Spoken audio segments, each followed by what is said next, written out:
నిరుద్యోగ యువత కోసం మరో గొప్ప ముందడుగు.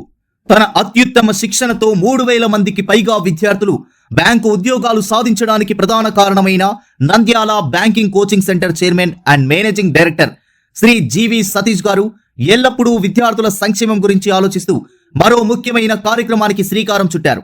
కేంద్ర ప్రభుత్వ శాఖలు, ప్రభుత్వ రంగ బ్యాంకులు, బీమా సంస్థలు, రైల్వేలు, స్టాఫ్ సెలక్షన్ కమిషన్ మరియు ఇతర ప్రభుత్వ నియంత్రిత సంస్థలు నిర్వహించే అన్ని ఉద్యోగ నియామక పరీక్షలకు సంబంధించి దరఖాస్తు ఫీజు మరియు పరీక్ష ఫీజులను కూడా పూర్తిగా రద్దు చేయాలని కోరుతూ భారత గౌరవ ప్రధానమంత్రి శ్రీ నరేంద్ర మోదీ గారికి ఆయన లేఖ రాశారు.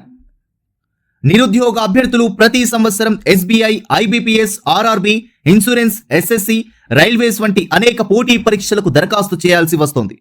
ప్రతి పరీక్షకు విడిగా ఫీజు చెల్లించడం వల్ల పేద మరియు మధ్యతరగతి కుటుంబాలకు చెందిన అభ్యర్థులపై తీవ్రమైన ఆర్థిక భారం పడుతోంది. ఏ అర్హత కలిగిన అభ్యర్థి కూడా కేవలం దరఖాస్తు ఫీజు చెల్లించలేని కారణంగా ఉద్యోగ అవకాశాన్ని కోల్పోకూడదనే ఉద్దేశంతో శ్రీ జీవి సతీష్ గారు కేంద్ర ప్రభుత్వానికి ఒక ప్రత్యేక యువజన సంక్షేమ పథకాన్ని సూచించారు. ప్రధాన్ మంత్రి నిశుల్క్ భర్తీ పరీక్షా Abhiyan, one nation one opportunity, zero examination fee. ఇది అమలైతే మాత్రం దేశవ్యాప్తంగా లక్షలాది మంది నిరుద్యోగ యువతకు, ముఖ్యంగా గ్రామీణ, పేద మరియు మధ్యతరగతి కుటుంబాలకు చెందిన అభ్యర్థులకు గొప్ప ఉపశమనం లభిస్తుంది. విద్యార్థుల భవిష్యత్తు కోసం, నిరుద్యోగుల యువత హక్కుల కోసం శ్రీ జీవి సతీష్ గారి మరో బాధ్యతాయుతమైన ప్రయత్నం.